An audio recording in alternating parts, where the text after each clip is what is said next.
Get ready, 5 seconds. Now, what is self government? We have a parliament which is sovereign, which normally speaking is elected every 5 years. It is obvious that the vast majority of the measures considered and passed by parliament are in a way being considered by the 360 million people in the country. If I may say so, the people's representatives tend to function on the basis of a feeling of the general pulse of the people.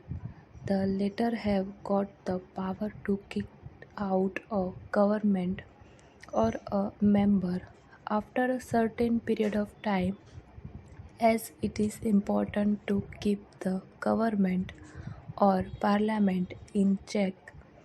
Again, there also exists a general feeling or awareness in the people that things are being done according to their wishes or in consultation with them. In fact, they have begun to feel that they are governing themselves.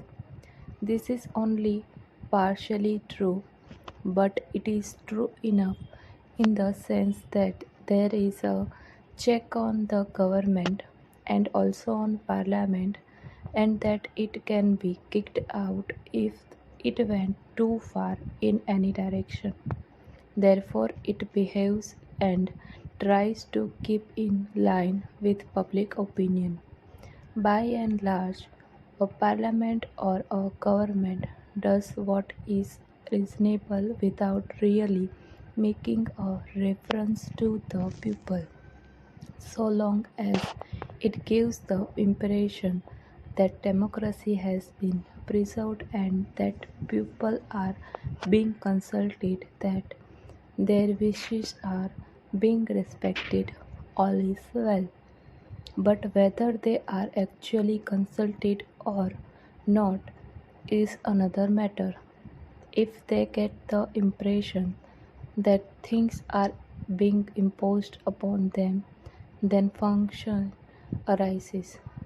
Paragraph. Apart from doing his work, the administrator, whether he is low down or high up in the scale, must give the impression, even if that impression is not 100% correct, that he is working through the public will and carrying it out.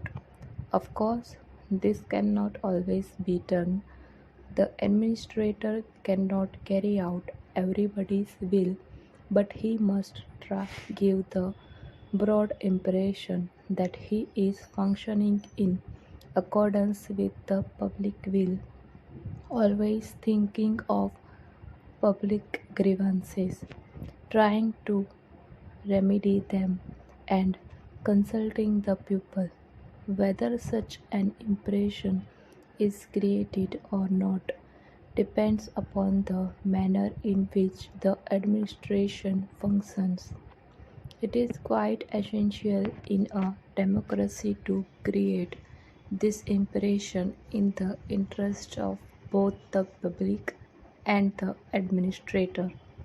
Otherwise, democracy rebels, perhaps not immediately, but after a period of time. This applies generally to all types of administrative activities, but it applies more so to work of a social character which affects the pupil at large in many ways here.